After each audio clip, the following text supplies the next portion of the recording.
Monica Perez with our regular guest, Jeremy Kuzmarov, Managing Director of Covert Action Magazine and author of several books, including The Russians Are Coming Again, the first Cold War as tragedy, the second as farce. And I love talking to Jeremy because even though our ideologies are far apart, he thinks there's hope for government, and I have given up all hope for government. We both feel that in this age of corruption and collusion, we can find common ground. So we like to talk about things that we can agree on. And one of those things is false flags or fabricated atrocities. Hello, Jeremy. How are you doing? Pretty good. How are you doing? Very well, thank you. Sorry we're starting late, guys. I had a little technical difficulties in my new setup, but that's okay because we are going to hit the ground running and talk about one of your latest articles. I can never keep up with all your articles. They're great. I love them. Easy to read, fascinating topics. And the most recent one really, or one of the most recent ones really caught my eye because it suggested that Tiananmen Square was not what you see is what you get, that the official narrative of that is not necessarily true. And I had always wondered, but never heard any evidence about it. And you read a book recently that lays out that and numerous other atrocity fabrications. Can you just tell us what book that is and then give us a little bit about the Tiananmen Square? Sure. The book is called, the author is A.B. Abrams, and the book is called Atrocity Fabrications, and it's published by Clarity Press. And it goes through a whole history of these false atrocity stories. I think the first chapter, the First World War, where this was exposed in a British commission that they had fabricated a German atrocity in Belgium, and this was designed to whip up anti-German sentiment, to support the war effort. And to make like Germany was this pure evil, this was some kind of humanitarian intervention, when really, I mean, the British was bent on sustaining its empire and helped to provoke World War One. And it goes from there. I mean, we've seen that in almost every conflict up to the present day. We've lived through Iraq, where Saddam Hussein typecast as the devil incarnate, and there were false atrocity stories, including the famous story promoted by the Kuwaiti ambassador's daughter, where Iraqi soldiers were allegedly ripping off the incubators of babies, and that was used to whip up hatred against Saddam Hussein and support the first Persian Gulf War in the early 1990s. And then you had false atrocity stories involving Muammar Gaddafi, who was accused of giving his soldiers Viagra to commit mass rapes, committing genocide. That a genocide never took place, and in fact, it was the rebel forces that were carrying out atrocities while he was still in power, and they were trying to overthrow him. And there are countless examples in the book. There's the Korean conflict. A lot of the atrocities were blamed on the communists. And in fact, it took a truth commission decades later to corroborate that. I think 83% of atrocities in the war were committed by South Korean forces allied with the United States. And in Vietnam, Edward Lansdale, the CIA psychological warfare expert, who spread stories, and they had this guy Tom Dooley, was a CIA doctor, and he wrote this book about how the Viet Minh were allegedly disemboweling women and describing horrific atrocities by the Vietnamese communists, and it was all a fabrication. And this was produced by the CIA to whip up hatred against communism and to build support for the U.S. regime change operation and military intervention. So there is a consistent historical pattern that he shows, and most of the facts are irrefutable. That the evidence he's presenting, and Tiananmen Square seems to fit in this paradigm. And it was eye-opening to read his chapter because he's got a lot of evidence that nobody was killed. They were peaceful protests in Tiananmen Square. There were a lot of students, there were working people, and they wanted to kind of revitalize the Chinese Communist Revolution and to root out some corrupt from the Communist Party, but they weren't intent on violently overthrowing the government or anything.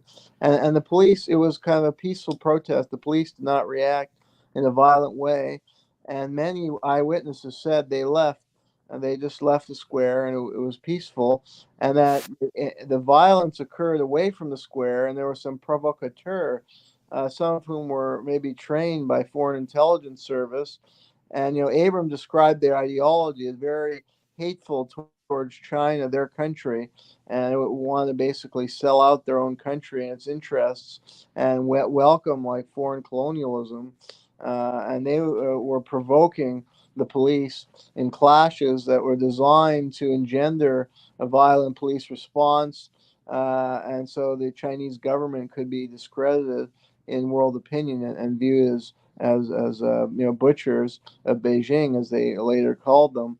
But it was these provocateurs that staged these attacks. So it has, it's kind of reminiscent of the Gulf of Tonkin incident in Vietnam, where they staged attacks on the North Vietnamese to engender a North Vietnamese response, and then they can claim that America was, in that case, it was an American ship they claimed was an attack.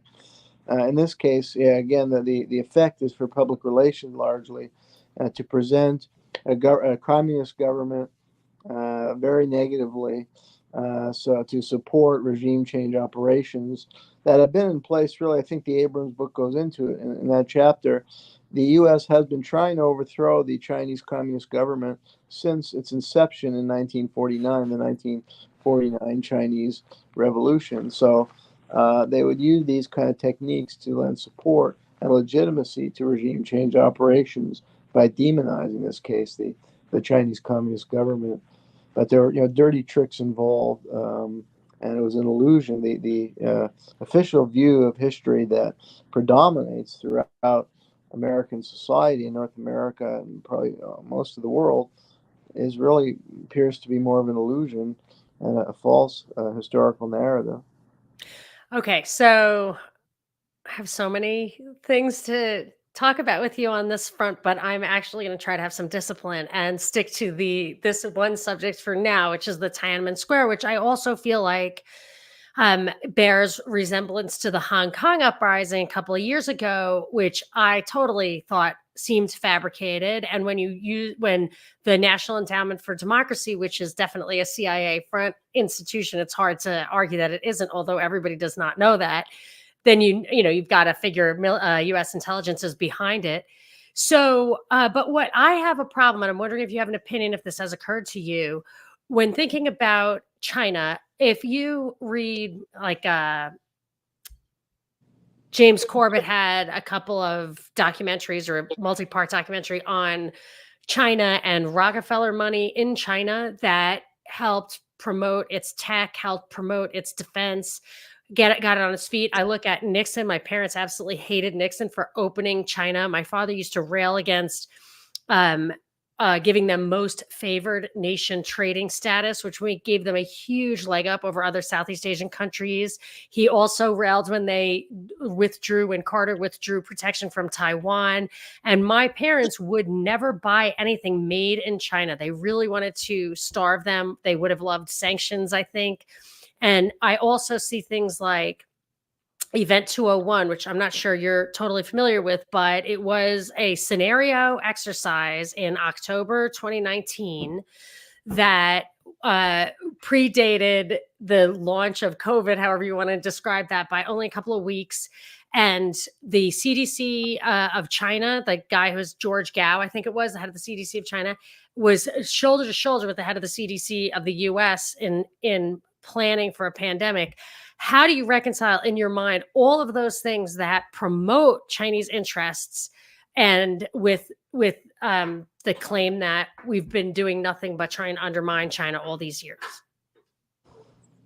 Well, I mean, yeah, there was a shift with the Nixon strategy. Was a big shift from the early years of the Cold War. Yeah, because I reviewed another book that looked at these two pilots in the 1950s, Fecteau and Downey, and they were both. One was a student at Yale, and one was Boston University, and then they joined the CIA, and they were involved in these clandestine missions behind, into China to try and foment uprisings against the Chinese Communist government, based out of Taiwan. Taiwan was really a base for these subversion operations, And then their operation went bad, and they were captured and imprisoned for 19 years until Nixon opened China and restored U.S. diplomatic relations. So, yeah, in the first 20 years after World War II, until Nixon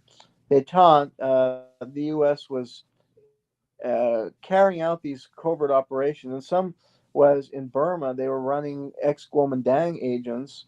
The Chinese Kuomintang was expelled out in the Chinese Civil War, ended with the Maoists and Chinese Communist victory. The U.S. in the 40s had been supporting the nationalists of Kuomintang, led by Jiang Jieshi, Chiang Kai-shek. They ended up putting him in power in Taiwan. And that's a reason why the Chinese are so resentful of Taiwan even today, because the U.S. Put in power their adversary, and they viewed that as illegitimate, and Taiwan as a part of China. Uh, yeah, that was going on. Then yeah, things did change a bit, and yes, of course, over time, I mean, China's economy really developed, and there was a lot of trade between the two countries. And the U.S. was supporting the Chinese economy in various ways. And then there was, I know that what I've looked into, there was some corrupt business in the Clinton years, when some big scale donors to the Democratic Party who were producing military technology were able to maneuver it and sell China some major cutting edge military technology, and then that didn't sit well with some people, and some accused Clinton even of being a traitor because there were violations of certain laws that occurred. So, yeah, I don't know if that was not necessarily official U.S. government policy, but in that way, there were U.S. companies helping to build up China's military and give it a technological edge. Today, China, yeah, has a very strong technological. I don't know. I wouldn't say. Well, actually, Abram, the author of the Atrocity Fabrication book, has another book about Chinese technology and the kind of race for technological dominance between the U.S. and China. He gives China a great edge in a lot of areas, like artificial intelligence, and certainly in certain things like high-speed rail and civilian-based technology, technology with civilian applications. So, yeah, I mean, I think there are Americans who did assist China to reach that level, or American companies, although that may not have been official U.S. government policy. But there's always been an underlying hostility, even after Nixon. The successive presidents still had positive diplomatic relation, like Clinton, but there was an underlying animosity. And I mean, I studied in some depth the Clinton policy to China, and Clinton really escalated arms supplies to Taiwan, and he was escalating support for the National Endowment for Democracy, which was operating in China to support dissident elements in China and intellectuals who are critical of the Chinese Communist Party, an organization that would produce reports highlighting human rights abuses in China. And that was part of a political agenda to demonize, or paint in a negative way the Chinese Communist government, ultimately destabilize and undermine it. And the CIA may have been continuously supporting Muslim extremist elements in the Xinjiang province, as well as Tibet. And that was an old Cold War operation to support the Tibetan Khamba rebels. So I think it's still been a fairly consistent strategy. And now with the pivot to Asia policy, it's been more overt and open that the U.S. wants to undermine the Chinese Communist government, and currently encircling it militarily, and even potentially plotting a war against it. I'm thinking as you're talking that, I always go back and forth. I try to understand like the true nature of power on earth, especially um, through this, my conversations with people like you. And oftentimes it seems to me that things are like so coordinated at the top, like Event 201, vaccines, COVID policy from from small towns to other countries, they seem to all be on the same page, even when the science could be ambiguous, just to put it in the best possible light.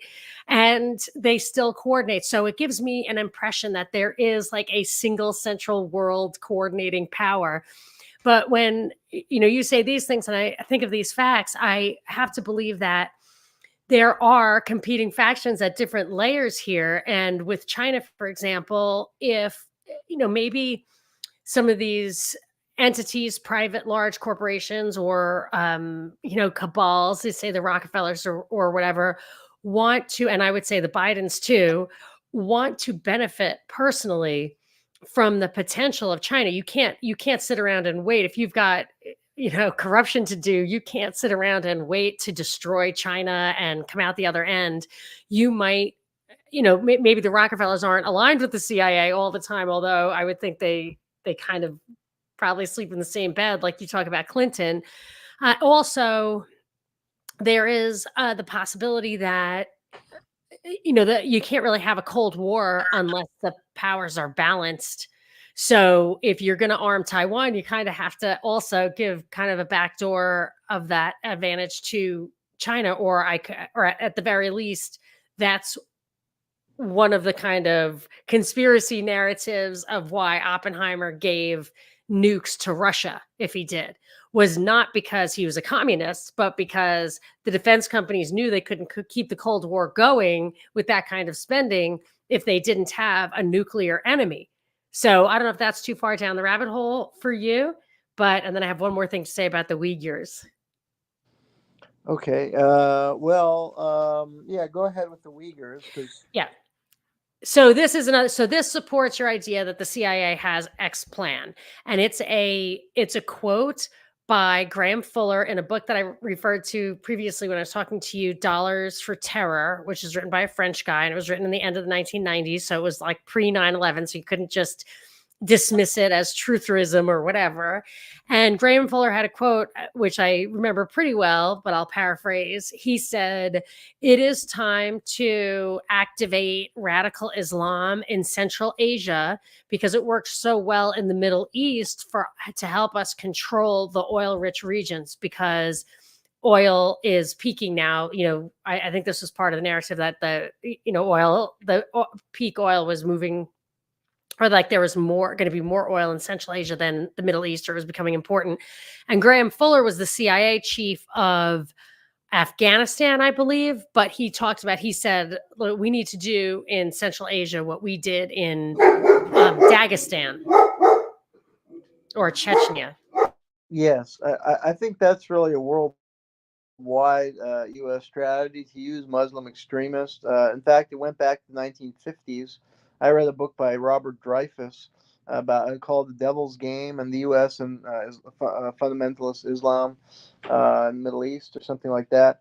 And he discusses this conference at Princeton University where they brought these Muslim extremists from Egypt, and there are all these Ivy League academics and CIA and high-level State Department people, and they kind of outlined this strategy that of using Islamic elements to go after. Their big enemy was Nasser in Egypt, because he was a socialist and he was going to nationalize the oil, and he was building a larger, he was a pan-Arabist, the unity of the Arab states under a socialist model, and to counter Western empires. And he was unifying, Egypt and Syria. So their strategy, was to ally with Islamic extremists who were, they were capitalists, and they favored U.S. business interests, and they could be used to destabilize country the U.S. government didn't like or wanted to undermine. And so Russia and China, those are the big enemies of the U.S. wants to keep Russia and China weak so they could dominate, to be the hegemon. And they recognize that Central Asia, as you point out, is rich in oil and gas. So they'll use, and and I think Fuller admitted to the army of jihadists in Chechnya, part of the attempt to destabilize Russia and weaken Russia. And in China, they supported the Islamic extremists. I forget the name of the revolutionary group that they called themselves, but like East Turkmenistan independence movement, and they were separatist and jihadist forces in Xinjiang that were supported by the CIA to try and destabilize China. And the other part of the strategy is to support the dissident intellectuals to undermine moral support worldwide for the Chinese Communist government. And I think they've been doing that consistently, yeah, since 1949, because the Chinese Communist government, I mean, it has taken on has autocratic elements, absolutely. But China was a sick man of Asia in the 19th century, and the country was weak. And the Chinese Communist Party, when they came to power, I mean, China has evolved under their rule into a major economic powerhouse, and is the key threat from the American point of view to the unipolar world order. So they're going to try and weaken that government, but it's been a failed crusade. And as people I know who live in Southeast Asia and lived in China told me, Xi Jinping has the mandate of heaven. It's been a tremendously, and they think of it in Confucian terms, and it's been a tremendously successful revolution in government that has catapulted China from sick man of Asia to where they are today as a economic powerhouse. So So a couple of things. I would, just to talk about kind of the nuances of the competing forces. I seem to recall that the key to China surviving when the USSR fell, because at that time there were some pressures to kind of overthrow communism, obviously, but that Russia allowed political reforms before economic reforms, and it just could not sustain itself, where like it toppled over because of that. Whereas China allowed economic reforms but not political reforms, and that gave some prosperity to the people, and that reinforced the security of that. The people did not then want regime change because they felt that they were going to be able to prosper. But I would also say that that gives an opportunity when you're dealing with trade and international financial capitalism, an opportunity for outside forces to benefit. So I do think that there's probably kind of a long-term political strategy of the deep state in the US, and then also these global corporations that may want to cooperate better as long as they can call the shots or make sure that it's within certain parameters. But have you ever heard of that Mao studied briefly in Yale, and that the Ayatollah, the original Ayatollah, was in at the Sorbonne or at a Paris commune, of a Western style Paris commune? Do you put any significance in the fact that some of these revolutionaries, same thing with like Lenin and stuff, were in the West first? I mean, do you think that suggests that factions of the West are contributed to the communist revolutions? I don't know as much about that. I haven't heard that about Mao.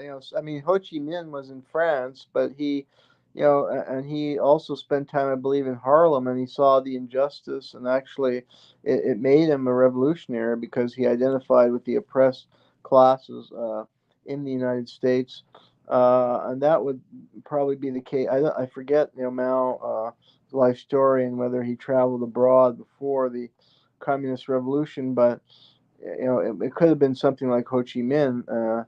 I know that experience by Ho Chi Minh. So, I mean, I think those revolutions were in reaction to Western imperialism and were anti-imperialist revolutions. I think Nixon's strategy, in part, was to draw China into the world capitalist economic system. And after Nixon's opening, Deng Xiaoping came in and reversed many of Mao's economic policies, which were more protectionist and complete command, state-run economy, where Deng Xiaoping introduced, liberalized the economy considerably, and China became more integrated into global capitalist system. I mean, that worked for a lot of foreign capitalists because they set up these zones where they could have, these factories where they could benefit from cheap labor in China. So they were happy. There was kind of accommodation with the Chinese government, communist government for a while.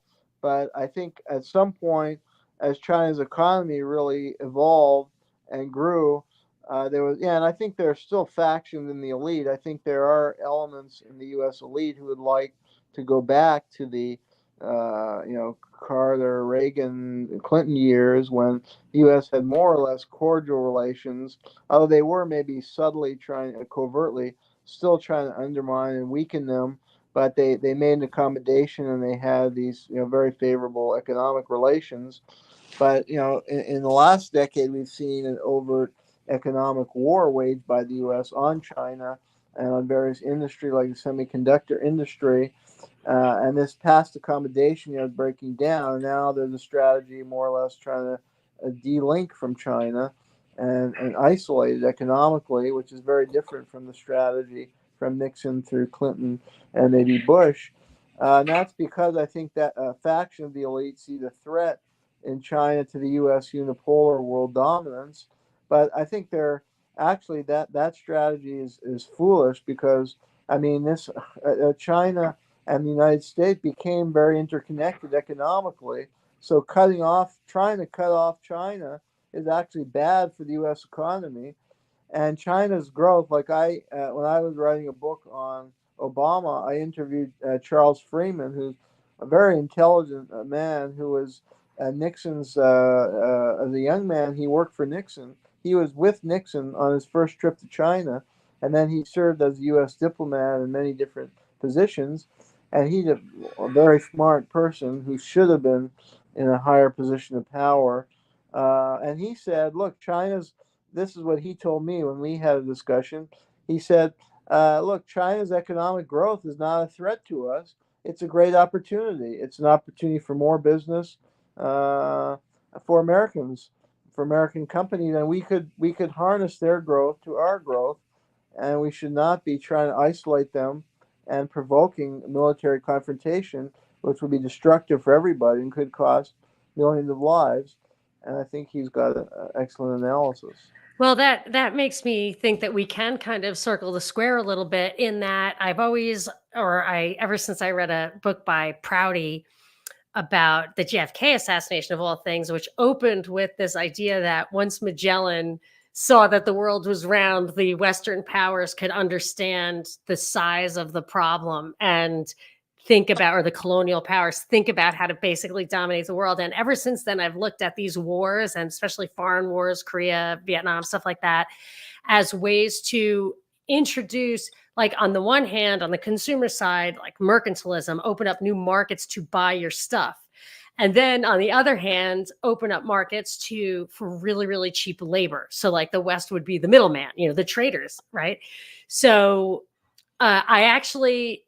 I think it will validate the idea that we opened up China as a way to have both cheap labor and markets, not that you can actually control it. And maybe that's where the CIA political stuff comes in. It's like you want to, what Nixon had to do, what he had to do to create the opportunities for economic exploitation, if you want to call it that.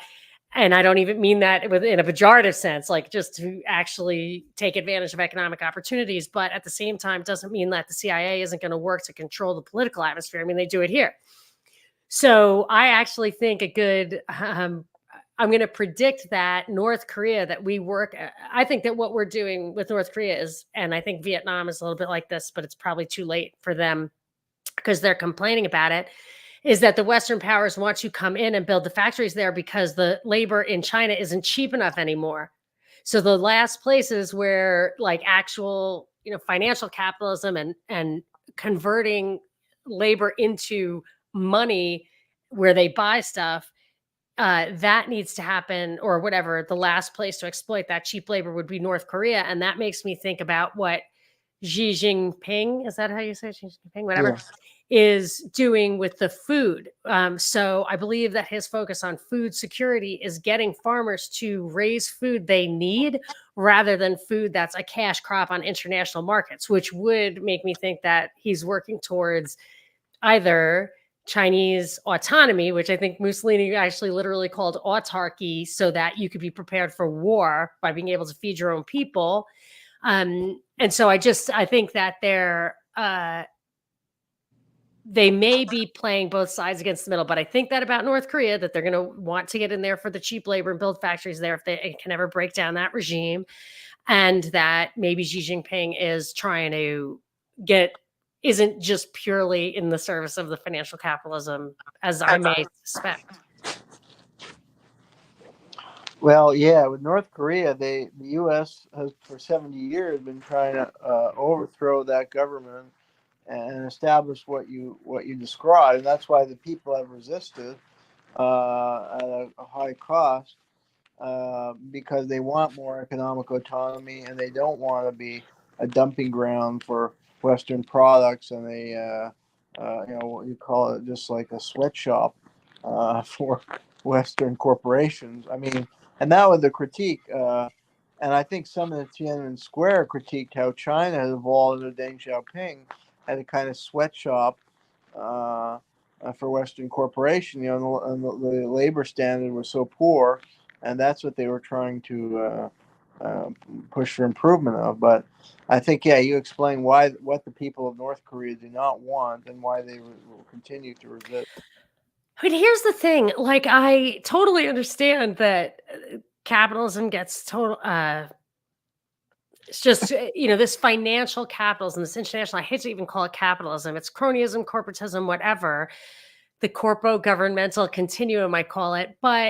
But you hear stories about life in North Korea as being horrible. And I've talked to several people who have gone to Cuba recently and say that the people are desperately poor there. Do you think that's true? Or do you think that, I mean, these are people I know, looked in the eyes, went there, and they told me the same stories. And what would you attribute that to? If not, like, you know what I mean? Like, I don't want the world to be just one big market for, Amazon. But I also, hesitate to defend these countries where I think the living standards are terrible. Do you think that's because of sanctions? I mean, that could be enough, because you could call Sweden a socialist country and they don't have that problem. I think it's a complex. I mean, you have to look at the historical factors. I mean, Cuba and China progressed tremendously after their revolutions.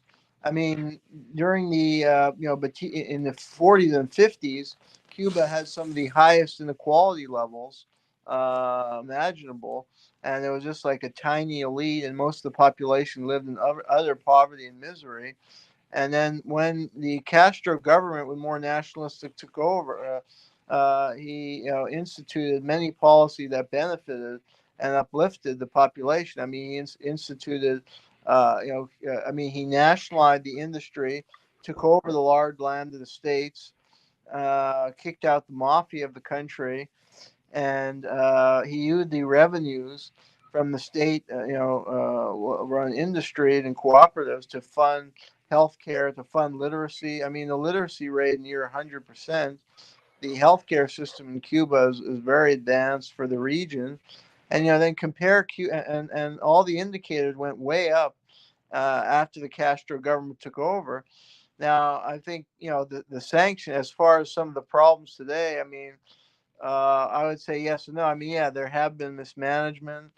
There are problems with more state-run economy. The sanctions are crippling. I mean, the Cubans will blame all the problem on the sanctions. I mean, I think there's some truth to that. The I mean, embargo. look at China in comparison. Like, if you say China is communist and so is North Korea and Cuba, why is China Well, unbelievably successful? yeah, China's not really a communist country. I mean, It's fascist, in my opinion.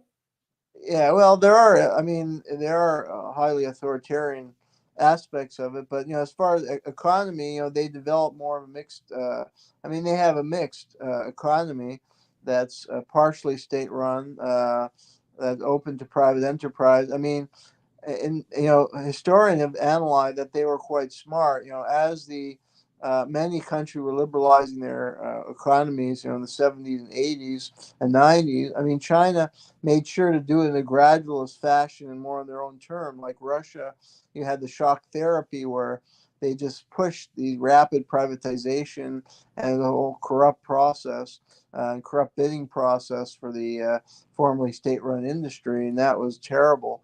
Russia's economy suffered, whereas Yes. China kind of liberalized on its own terms and has developed a mixed market economy that has its inequality and injustices, but does work well on the macro and a comparative level. So, countries have to find their own way. But I mean, compare Cuba to Haiti. I mean, or countries that the U.S. was able to exploit and dominate in the Cold War years up to today, or in Central America, are much worse off than Cuba because Cuba asserted its independence and used the resources of the country to develop the country and to invest in things like healthcare and literacy and education. So I think Cuba is more successful than a lot of its neighbors, and there are historical reasons why it's a poor country. And there are also, again, the sanctions have been devastating, an embargo in the Cuban case. I did want to ask you one thing, and then I want to move on to the Zelensky stories. That I actually did a couple of deep dives on the semiconductor situation between China and Taiwan, and I'll put that in the show notes, and I'll put all the references to the books that you've talked about in the show notes at monicasdeepdives.com. Can you tell me the name of the one about the two pilots who were imprisoned in China for 19 years? Yeah. Well. You can shoot it to me later if you want. Okay. Yeah, I forget the name of the book. It's I have it somewhere. Yeah, I just have to look up the article.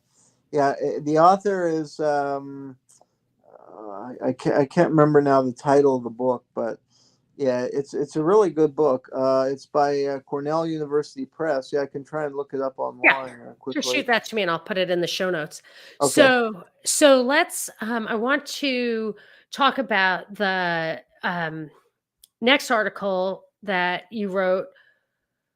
Um oh goodness. I have the wrong thing up here. Okay, so you wrote an article about Ukrainian President Vladimir Zelensky came to power in carefully planned operation coordinated by Western intelligence services, says former US diplomat. And he is super sketchy. And I know a lot of his backstory. I mean, the fact that this guy was a rags to riches or whatever, a high school teacher, become president in a TV show, which reminded me so much of the whole Trump thing. So to me, Zelensky obviously was what I call a created person. And there's a funny parallel also with Trump in that Trump's first boss or most significant boss at The Apprentice was Jeff Zucker, who ran CNN when he was, rising to, because I think Trump is a created person too, to some extent. But with Zelensky, I think Kolomoisky, who you talk about as being the billionaire who's behind him, who people didn't realize, like he's not just some comedy actor who stumbled into the presidency, that he's closely affiliated with this guy, Kolomoisky, who literally has a Shark Tank in his office. I don't know if you stumbled upon that little fact, but I think he was the ultimate owner of the media company that put on Zelensky's show. Like, I think that the people just didn't even notice that that's how connected Zelensky was. But can you tell us a little bit about where this information is coming from? And, do you find it convincing? Sure. And first, I found the name of the book. It's John Delury, and viewers should check out this book, Agents of Subversion: The Fate of John T. Downey and the CIA's Covert War in China. And it's Cornell University Press, 2022. Now, as far as Zelensky, yeah, I would recommend to viewers that they look up Scott Ritter's film, Agent Zelensky. And I was writing a review of that film in Covert Action Magazine. And it's really a very powerful film, documentary. And I wish it could be more widely circulated. And it points to, yeah, as you described, this basically it's a psychological warfare operation. I actually would compare Zelensky with Obama because, Obama, they were both heavily marketed. and they both had intelligence connection. Obama has intelligence connection through his family, and may himself be a CIA agent. Uh, and he Leon Panetta said when he was president, he gave the CIA everything it wanted. Uh, and I mean, they marketed and packaged Obama this, candidate of change, and they played up this family background that he was a multicultural background. He was going to bridge, build this multicultural America. But actually, it was all a lie. His real father was not even from Africa. It was very likely this Frank Marshall. Really? You Yeah, think that that wasn't his real father? I mean, I've heard that yeah, before, but I just never really believed it. Wow. So yeah. Marshall, There's you think strong Marshall was evidence his for father? that. In fact, Strong Obama evidence. even indicates subtly in some poems, as basically came out and said that yeah, Frank Marshall Davis was his real father, and that there Wow. was some kind of arrangement that Stanley Armour Dunham made with this Barack Obama Sr. was on a CIA State Department program because they were supporting uh, you know young leaders in Africa who they would mold into future leader of the country who would be loyal to the United States or anti-communist in the Cold War. And Obama Senior was Stanley Armour. Sorry, Dunham Senior was he himself worked for the CIA or some military intelligence agency. And he was coordinating this exchange, and I think he helped extend Obama's visa in return for it was better to have him as the official father because knowing the father wouldn't be raising the son. Uh, anyway, that's you can read about that in my book, Obama's Unending Wars. But my point, if you want to compare to Zelensky, is it's a psyop on the American people because Obama comes from a CIA family. He was really had no qualification for the presidency. He was never even a good student. He was a stoner in high school and college. Somehow he got into Columbia, and nobody remembers seeing him at Columbia. Every future president, made his mark as a young person. They saw this is a future leader. He's out. He's going to be a politician. He's already, practicing, and he's in student government, and he's, I mean, Clinton was out there and politicking at a young age. Nobody even knew Obama. And then suddenly he writes a memoir at age 33. Nobody writes a memoir at age 33. And he had accomplished almost nothing in his career. And But it's that's how he all got fraud. money, and it kept selling and selling. I mean, that's why he made millions of dollars every year. I think that Yeah, was a payola somebody, and strategy. that memoir was ghostwritten because Obama. The only other article they found by him was this clunky article in a student newspaper. You don't just all of a sudden out of the blue write beautiful prose. And they asked him when did you have the time to write it because then he was like a state senator and he was working all day and he had a young family or something by then. And it's like, oh, I wrote it like after midnight. I would write so he got no sleep somehow, and he can churn out. I mean, the prose is nice. It's very professionally written by a guy who's never written anything and can barely string a sentence together. So it's a psi operation, and that's what happened with Zelensky. So they package candidate, and these what we see is the intelligence agencies running politics, and it's all for show, and it's all totally phony. And so Zelensky was this character out of this TV show who was going to promote reform and fight corruption, but it was just a facade. I mean, he was a corrupt guy in league with Kolomoisky. They had some shady business dealings that was exposed in the Pandora Papers. They were offshoring their money, and then he claimed yeah, as far as corruption, the film as evidence, and interviews Ukrainian government officials who say he's the most corrupt of them all. And the film details some of the boondoggles he's presided over. And then, he came in and said, oh, he's going to be for peace and end the conflict with Russia, just like Obama said he was going to be, presented himself as a peace candidate. And then he escalated the drone war and invaded Libya and doubled down the troop surge in Afghanistan and then Syria, the largest covert operation in U.S. history since Afghanistan or ever. And Zelensky just escalated the war against Russia, increased the bombings in eastern Ukraine, claimed even going to take over Crimea, and that he was open now to NATO expansion. He was not saying that before when he was campaigning. He Right. only said it when he came in.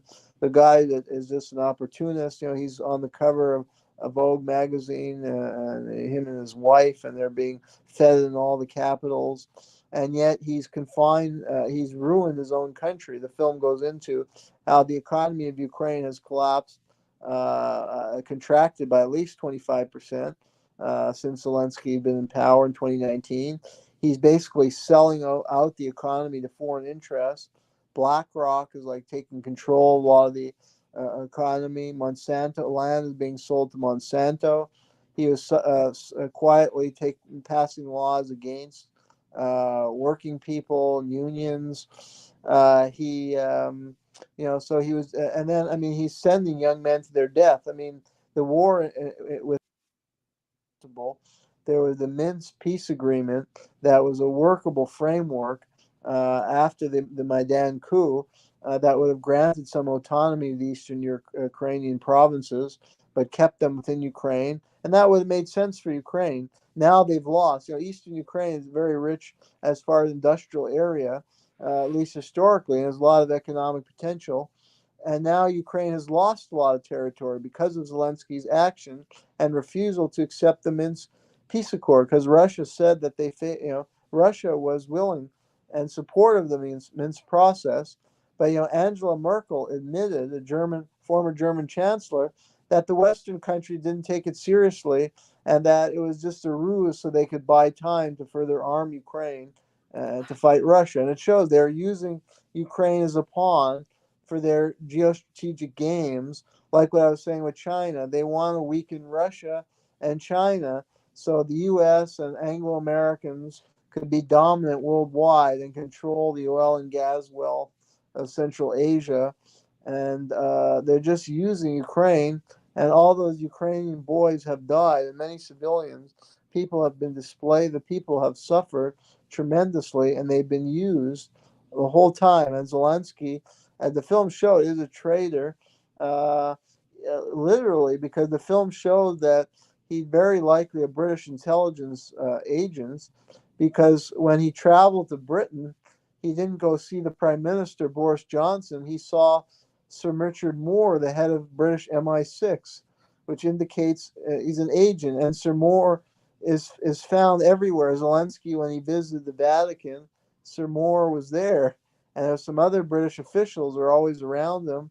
And Zelensky's own bodyguards are not Ukrainian. They're wearing an upside down Ukrainian flag, and the film shows. And that's an act of treason, yeah. And Ritter said they could be shot normally, but they're not, because so he's really he's sold out his own people and confined his own people to misery in the service of foreign powers. So it's a deadly game he's been involved in, but it's entirely an optical illusion. The image they've created for him is this Winston Churchill type figure, but that breaks down pretty quickly when you hear him speak. I mean, he's a crude guy. He's not exactly very eloquent speaking.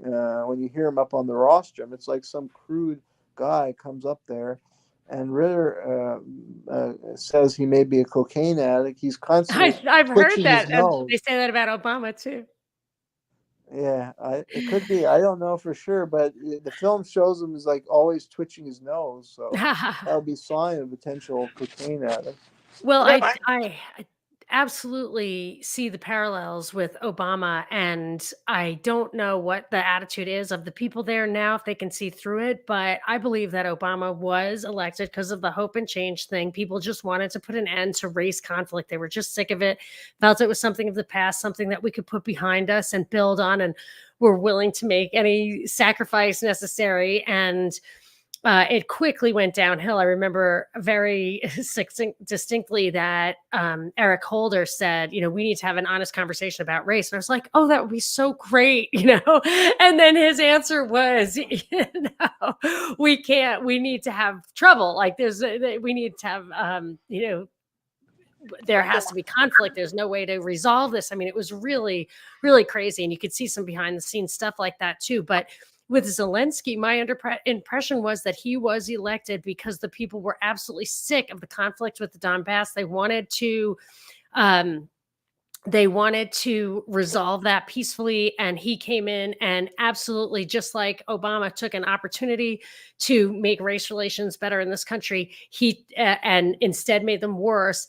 That Zelensky did the exact same thing. So people were absolutely ready to resolve the conflict, and he betrayed them 100%. And I just wonder if you got a sense from this documentary if the people understand that, because when I see somebody I was at church the other day, and the singer, the cantor, had a music stand that had the Ukrainian flag on the back of it, which to me does not symbolize support for the East. It symbolizes support for the Western installed government there. And I was like, they're murdering people. I thought that she's on the altar with a symbol of murder, and it just, the success of the propaganda is unbelievable. But I wonder if you think the people have been brainwashed over there and actually support him, or what.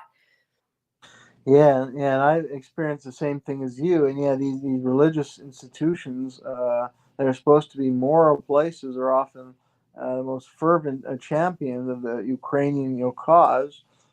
Cause what? I mean, that's a government dominated by neo-Nazi elements, and it's even reported in the New York Times. And then they're embarrassed. Oh, we have to try and hide the Nazi insignia because that's bad for public relations. Well, why do they have Nazi insignia in the first place? That's a I little know bit why. disturbing. We're I know giving why. billions of dollars in money. They Why? had to have it because they could not get, they always talked about when Victoria Nuland organized the coup, they talked about how you could control different factions of the population and get support and whatever. But in the end, the Azov battalion was there because the regular soldiers would not go and kill the Eastern Ukrainians. They needed people who were super hyper tribal in Exactly. thinking to separate, even to sub unit, the Ukrainians themselves, because the rest of Ukraine was not willing to kill their Yeah, brethren, even if they were more Russian or from a different part of the country. It took it took Nazis. absolutely. Yeah. And I mean, this is somehow the great moral cause to support Nazis in Ukraine is we truly I live know. in an Orwellian world, the Twilight Zone. And it's the manipulation I was describing. They can turn this crude guy who's sold out his own people and really seems to have few redeeming qualities as a leader into the reincarnation of some of the great leaders in history. And they can turn Obama, who's a stoner pothead guy, uh, CIA guy, into some kind of champion of human rights. They can do anything. And yeah, I mean, I don't know, if people in Ukraine are thinking clearly, I mean, I think they've probably been whipped up. I think, when there are individual grievances, I mean, the Russians, may have committed some atrocities too. And I mean, they're, probably subjected to daily propaganda that blames Russia for all the problems in the war and all the catastrophe. And then, I mean, look, Zelensky had banned 12 opposition parties, taken complete control of the media, and people, the war environment don't think clearly. So, but I would imagine more and more Ukrainians are going to turn. I mean, this counteroffensive is going nowhere. And at some point, Ukrainians are not going to want to sacrifice their lives, and they're going to mutiny. I mean, that happened in World War One. It happened in the Vietnam War with American soldiers. When the soldiers begin to sense that the cause is hopeless and they're just being sent to their death, I mean, there is a human instinct to live, and they're not going to just willingly go to their death, and they're going to turn on those who would send them there. And that's happened before in history, and I expect that to happen because this counteroffensive has failed, and it's going nowhere. And these soldiers, they can ship more to the front, but they're shipping them to instant death, and the people are going to revolt. And Zelensky, give it some months, he may not be safe either because Yeah, I people wonder. will Yeah. see him as a traitor, and somebody will take him out at some point as retribution for the evil that he's done and the suffering and death he's bestowed on his own people. I wouldn't be surprised if the Western powers who installed him would be fine with that because, who wants loose ends? I honestly think there are many examples of people who are assassinated who were cooperators. But one detail that I was curious about in the article was that he gave Pope Francis something that had a satanic image on it, or what was that? Do you know what that was exactly? It's in the film. I believe he had some Nazi insignia on his shirt when he met the Pope, and that was a direct insult to the Pope. I believe that's what was portrayed in the film. Okay, and there was some um okay, well, I'll have to offended the Pope with a bad choice of present. He gave him a present that supposedly offended the Pope, but I've got to see what it is. Yeah, I'll keep looking. that So, film. Yeah. so tell me, okay. So I'm going to attach the links to these articles in the show notes on monicasdeepdives.com. But there was another article that it was funny because you and I had talked about this a long time ago. I know you're doing a series on assassinations. I'm hoping that you will put it together in a book. And I asked you if you had ever heard the theory that Warren Harding was assassinated. And okay, so this says, sorry, I have to go back. What Zelensky gave him was an icon of the Virgin Mary holding the child Jesus, but Jesus was depicted only as a black outline, which the Pope could have interpreted as erasing Christ from the cross and denying his resurrection. And he said, I was, yeah. So anyway, stuff like that. It's that I would be totally offended by that. But I'm not sure the Pope would be. That was my other stumbling point. Is like I'm not 100% sure the Pope is what you see is what you get either. This Pope, but okay. So yes, I was surprised that I had only read this once ever. Was the theory that Warren Harding was assassinated, and if I recall correctly, you had never heard that before either, right? Yeah, I have to thank you for alerting me to that and then sending me this book on the strange death of Warren Harding.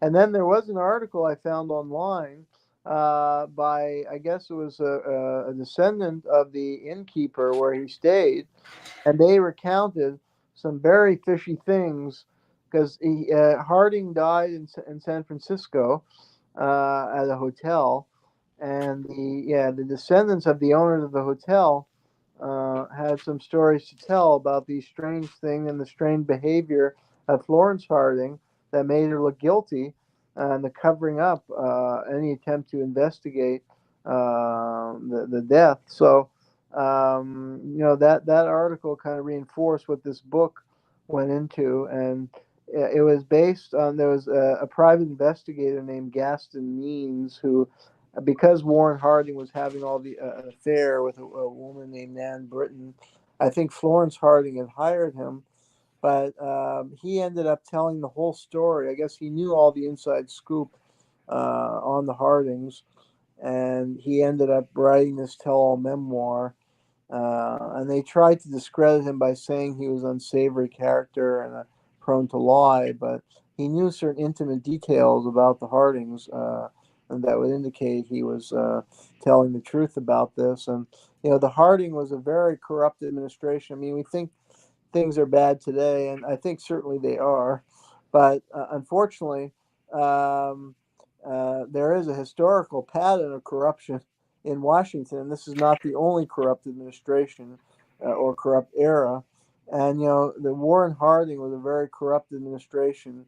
He had the was known as the Ohio Gang because I think Harding himself was the impression I get of him. He was this tall, good-looking man, but he was like a very simple guy, and just like I guess liked to enjoy the good life, and he enjoyed playing poker, and he was not really a high intellect or a good leader, and he had all these friends around him who were corrupt and just out to make money. They were known as the Ohio Gang, and they were connected with a Standard Oil dynasty in Ohio, which was Harding had been a newspaper publisher in Ohio. And he brought with him all his cronies from Ohio who were connected with the Rockefeller Standard Oil dynasty, and they used their position and power to carry out all kinds of illicit dealings, and it ultimately led to the Teapot Dome scandal, which is one of the biggest scandals in American history prior to Watergate, in which cabinet level officials were convicted of accepting bribes from oil companies, including one in Oklahoma, for drilling on federal land, for drafting legislation that would allow them to drill on federal land. And Albert Fall was one who was convicted. But all of Harding's associates in the Ohio gang were involved in these kind of scandals and bribery and corrupt illicit dealings. And there were some, suspicious deaths during Harding's presidency. And when some stuff was about to come to light, some people, suspiciously died. And one they accused of committing suicide, but he was shot like 5 times. And they said, like, oh, he hated gun. He was like, right. never touch a gun, and he didn't know how to handle a gun, and there's no way he would have killed himself. So this all preceded Harding's own death, and the scenario presented by, I guess, Means and other books is that, not many books, but one or two on this topic, is that the Florence, because Florence had always looked after, she was more like a motherly figure to Warren, who was this kind of playboy, and he had the affair with this younger woman named Anne Britton. But Florence kind of looked over him like a mother, and she handled a lot of his business affairs when he was a newspaper editor, and I think she plotted his political rise to power. And then, she saw where the wind was blowing and that he was about to be undone by all the scandals in the administration, and he was going to be not just impeached, but maybe put in jail and his reputation totally ruined. So she actually, in his benefit, he was getting ill, and so he may not have had a lot of time left to live anyways. So to avoid him being indicted and the humiliation of public exposure of his role in the Teapot Dome and other scandals, she mercifully stripped his drink and put him to sleep. And then they claimed it was a heart attack, but there was a cover-up of the scene, and then this hotel innkeeper descendant described it, that she made sure, she controlled everything after he passed away, and the body was embalmed like very quickly, and there was no investigation, and all the papers were destroyed. Any evidence was destroyed by her, and she died a few years later. But yeah. So, first of all, this is a little bit of a spoiler. So, if people are listening and like House of Cards, just don't listen for House the of next Cards. 20 seconds. So, House of Cards, I don't know about the American one. I never watched it, but I watched the British one. It was one of the best, probably the best TV I've ever seen in my life. Did you ever see that one with Francis Urquhart? The guy's name was there. No, I watched the American one, and actually, this reading about this almost reminded me of that show. And it's like some things don't change. I mean, we think we've evolved, since, but I think human nature is what it is. And but in the English version, in the end, the wife does do that for that reason. For that reason, he was like, "How are we going to get out of this one?" She's like, "Oh, I have a plan." Yeah, don't worry. She keeps saying we can be safe still, and that's what she means, and that's what she does. But I want to say in defense of Warren Harding, and then I'm going to read a passage from your article, that I always liked Warren Harding because regardless of the corruption, no one-on-one petty corruption, no personal gain could ever compare with what I think he did in service of the country for bad reasons. I don't know.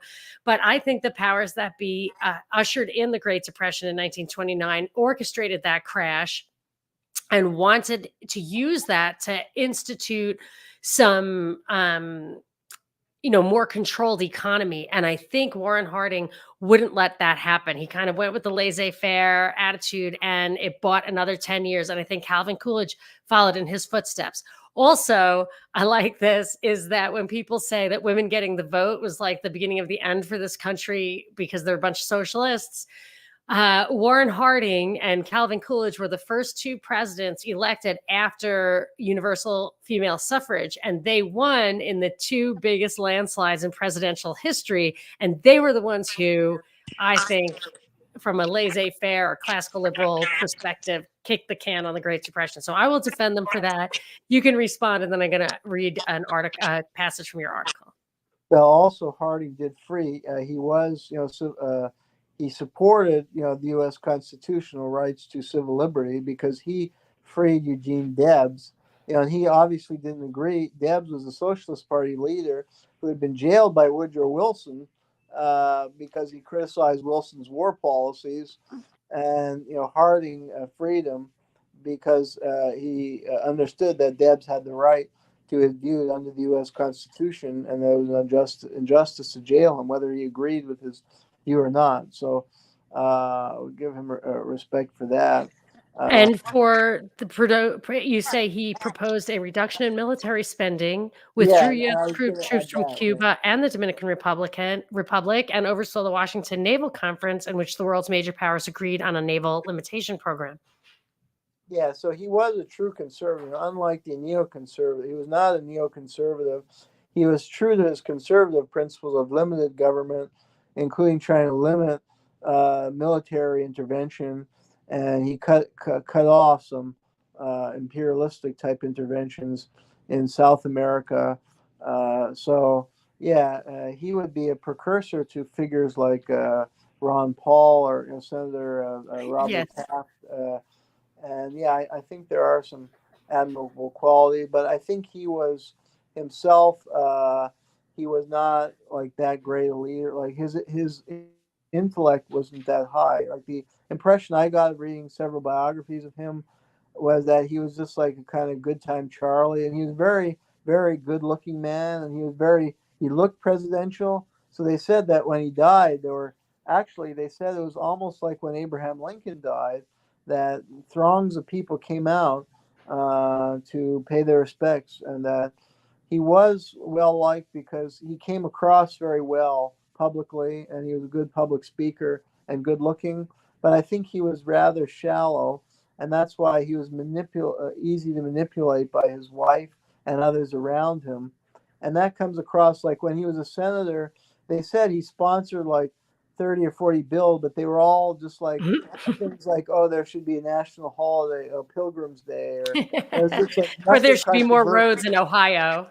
Yeah, he would never like take on any controversial issues, and he wasn't a fighter for social justice, or he wasn't really like a high intellect. He was just I guess he liked playing poker, and he liked trapping the power.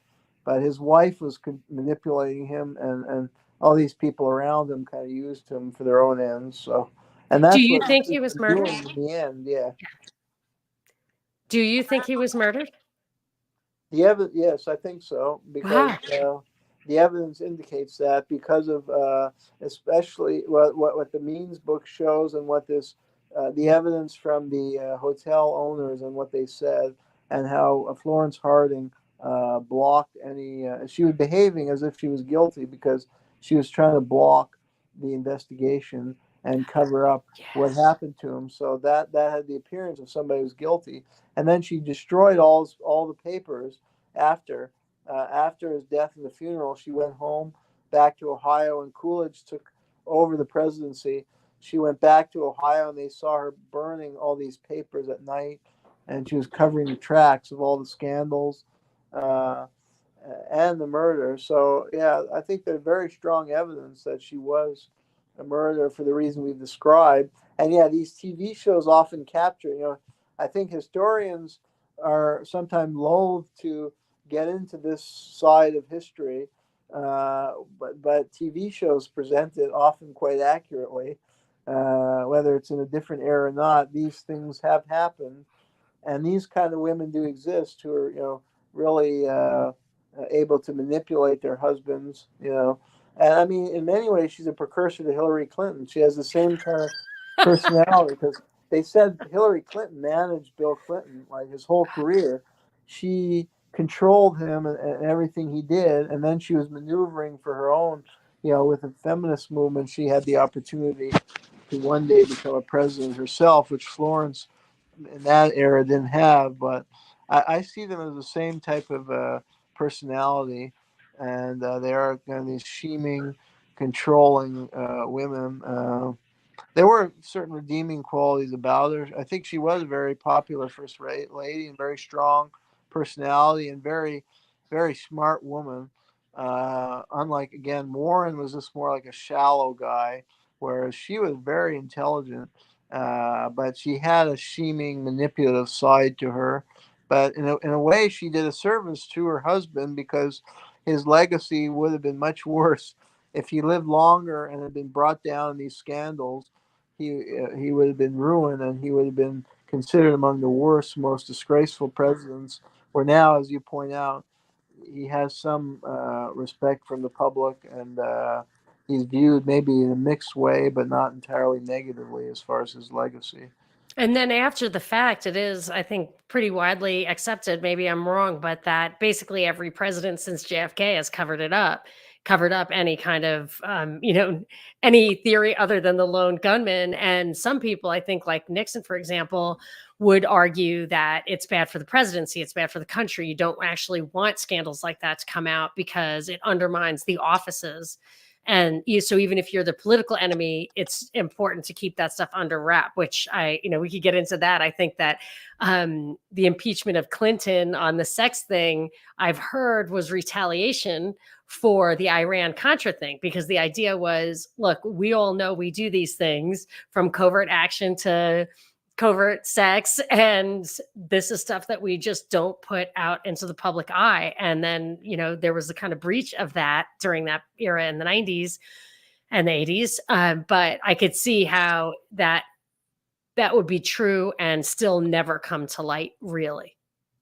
Yeah, I mean, I believe they've been covering up for 100 years that Harding was murdered because, yeah, they want to sustain the illusion of American exceptionalism, that American democracy functions very effectively, and that it's only in other countries do you have palace coups and these kind of, Yeah. backstabbing intrigues and infighting that leads to coups and undemocratic transitions of power.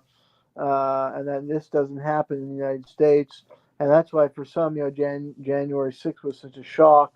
But in reality, if you scrutinize the country's history, it's not so different from other countries, and this backstabbing goes on, and these assassinations go on. They take place, and it's not just a peaceful transition. I mean, it's very likely Lyndon Johnson killed John F. Kennedy. Gosh, yeah. So,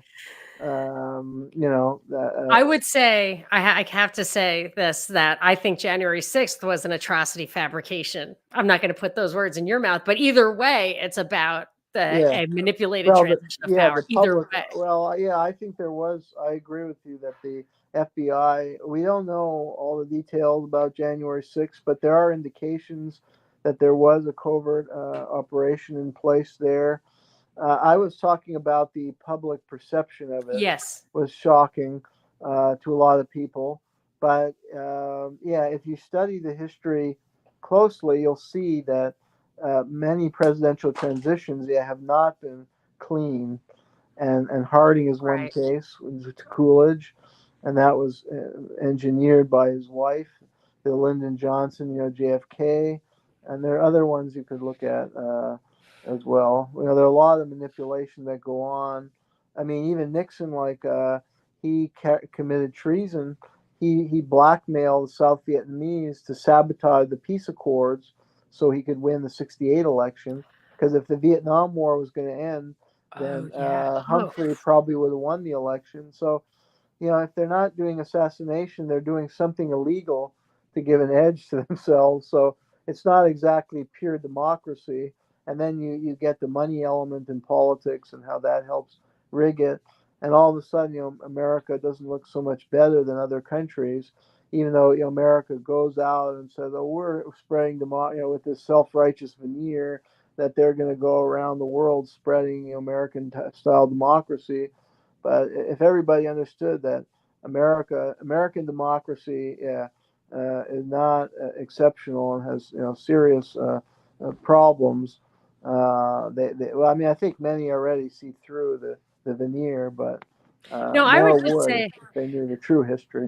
it's very even me who's like totally disillusioned with all of this. Like it bums me out to think of the US as like a banana republic, which in a lot of ways it is, like literally run by corporations at this point.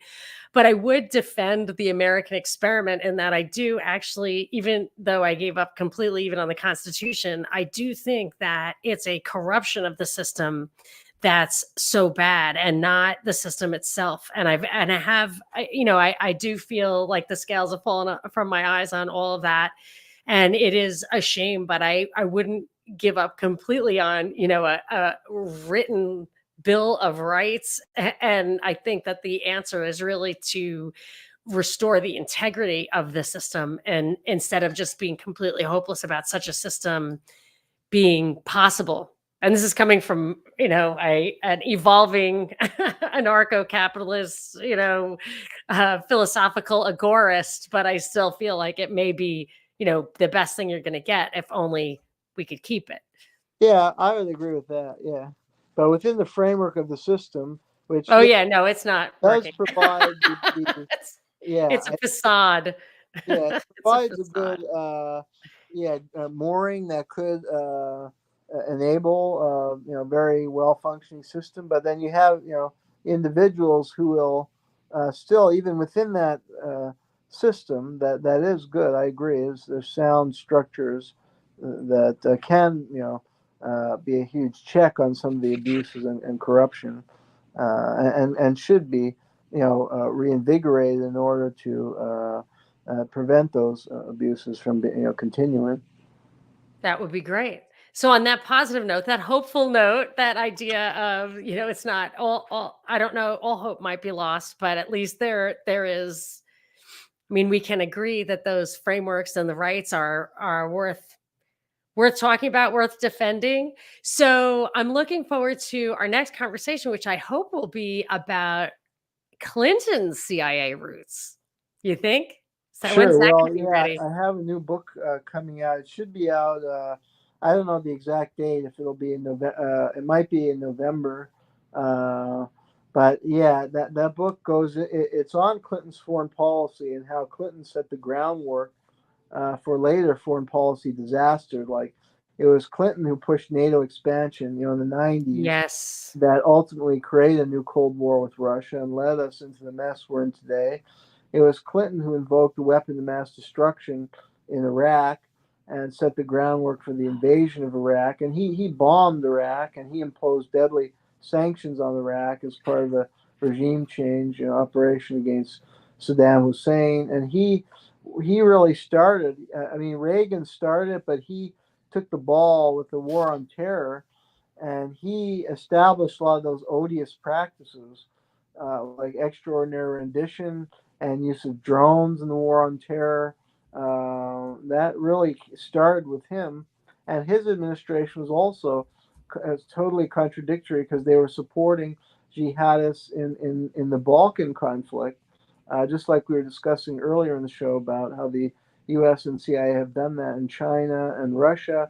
And Clinton's administration supported jihadists in the Balkans against Slobodan Milosevic, who they were Yeah. trying to undermine. So, yeah, Clinton was. The book looks at his foreign policies, but it starts by looking at how he was recruited into the CIA in 1960, in the late 60s, and he was recruited with Strobe Talbot was his roommate, and Strobe Talbot was one of the godfathers of Russiagate, and he was a deputy secretary of state in the Clinton administration. That as a young man, they were both students at Oxford, and yeah, Clinton was a Rhodes Scholar, although he never actually got his degree because he was accused of sexual. He was accused of rape while a student, uh, and yeah, Whoa. there's evidence that indicates he's a serial rapist who would bite the lips of the women. That was his trademark. To weaken them, he bit their lips. But he was recruited. The more I researched him, the more of a horrible human being I learned Oh he my is, God. along with Hillary Clinton, the staff. Because the first chapters go into that history, because that kind of sets the groundwork for his presidency. Because the '90s was actually a turning point. Like with the end of the Cold War, you had even establishment figures like Robert McNamara was saying, "Oh, now's the time for a peace dividend. The Cold War is over. We don't have to spend so much on military anymore. Let's spend that money on health care and education, and it's time for a peace dividend." But Clinton ended up ramping up the military budget, and he invented like the new humanitarian pretext to go to war, and that actually drew support from liberals who, like in the Vietnam era, the liberals and people on the left, although they were also libertarian, but liberals were strong opponents of the Vietnam War. But by the '90s, Clinton used this rhetoric to say, "Oh, we're stopping genocide and we have to act, or else, it'll be a repeat of the Holocaust." And a lot of liberals bought into it and ended up supporting Clinton's military intervention. A lot of the Republicans and conservatives were opposed to it, and that was similar in conflict like Libya, where conservatives opposed and liberals were favoring it. So he was really a hawkish president, and he had that background. Him and Strobe Talbot were recruited in a mission to smuggle Nikita Khrushchev's memoirs out of Russia in the late '60s, because those memoirs, denounced Stalin, and that was Oh, good wow. PR for the Cold War. Did they do Uh, yeah, I believe he did it, and Strobe Talbot translated them for Time Magazine, because he worked as a reporter for a period for Time Magazine. And then Clinton oversaw the MENA drug smuggling operation when he was the governor of Arkansas. It was a massive criminal operation to smuggle drugs and arms to the Contras, Nicaragua, who were fighting the left wing Sandinistas. Um, and they smuggled a lot of drugs, and they laundered the drug money in Arkansas banks. And Clinton oversaw that and blocked law enforcement investigations to make sure that this operation continued and that nobody was sent to jail for it. So he was a very corrupt governor, and they were evil people. And Hillary, like the guard staff said, the people who were like security guards and were around the house and they worked in the government mansion. One said the devil's in that woman. Like she was the boss of everything, and she was very bossy and very cold and calculating person. And she worked for the Rose Law Firm, which did a lot of the legal work that enabled a lot of the drug money laundering. So they're both, I think, very corrupt figures. And his presidency was, I think, set the groundwork for many foreign policy disasters, and it was a very corrupt presidency. Well, I can't wait to hear some of the details of how that stuff worked and some of the evidence that you came up with and what you think the implications are because yeah, I'm with you, but I have I have like a whole shelf of books when they're all done of this Clinton stuff, the two boys on the tracks, I think it's called the boys on the tracks. I've got just a few things, so I'll be ready for you in Okay, yeah, October. yeah, in October, November, yeah. All right, awesome. Well, it is always a pleasure talking to you, Jeremy. Thank you so much for your time today. Jeremy Kuzmarov of covertactionmagazine.com. You can find all the links of everything we've talked about on monicasdeepdives.com. And thank you for being here, Jeremy. Thanks for having me. It's been And thank you all for coming. This has been a live dive on Deep Dives with Monica Perez.